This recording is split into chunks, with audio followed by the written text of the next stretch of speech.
TBW, please. Why do you have to do this to me?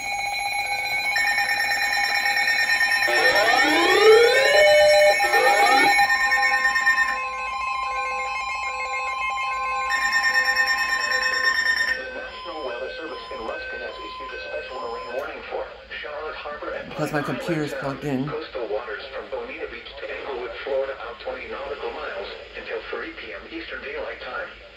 At 2:24 p.m. Eastern Daylight Time, a strong thunderstorm was located near Fort Myers Beach, moving west at 25 knots. Hazard: wind gusts to 40 knots. Source: radar. Impact: expect wind gusts in excess of 34 knots. Suddenly high waves, frequent lightning, and heavy downpours. Make sure all on board are wearing life jackets. Locations impacted include Captiva, Sanibel, Fort Myers Beach, and Bonita Beach. Move to safe harbor until hazardous weather passes.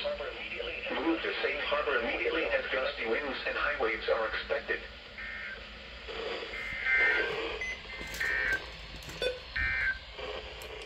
Now for the official National Weather Service forecast. You had to do this to me, didn't you?